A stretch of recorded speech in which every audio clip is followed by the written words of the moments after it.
दैलेखी जनताले तपाईँले भोट किन दिने भन्ने कुरा गरिराख्नु भएको छ। दैलेखी जनताले भोट दिएकै छन्। त्यस कारणले पनि मेरो जुन किसिमको जाने जनताप्रतिको उत्तरदायित्व छ र जनतालाई जाने सामान्य रूपले जनताप्रति मेरो जाने उदारता छ र जनताले जाने त्यस अर्थमा पनि रुचाइराखेका छन् होला।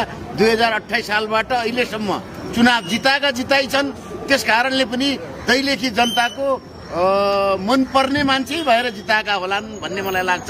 त्यस कारणले मैले बाँकी अरू कुराहरू पनि गर्नका लागि दैलेखी जनताका अझै बाँकी रहेका कुराहरूलाई पनि मैले पूर्णता दिनुपर्छ र मैले दैलेखको एउटा सिस्टमलाई पनि अगाडि बढाएको मैले महसुस गरिरहेको छु। किन भन्दा दैलेखबाट चुनाव जितेर जानेहरू 5 वर्षपछि आउने गर्थे। मैले महिनाको एकचोटि दैलेखमा जाने टेकेर जाने दैलेखी जनतालाई भेट्ने पनि काममा मैले जाने त्यो सिस्टमलाई पनि त्यो अवस्था ल्याएँ र अहिले पनि दैलेखी जनताबाट जितेर गएका मान्छेहरूले संसदमा कति आवाज उठाए होलान् त्यो कुरा पनि तपाईँ दैलेखी जनताले थाहा पाएरै होला।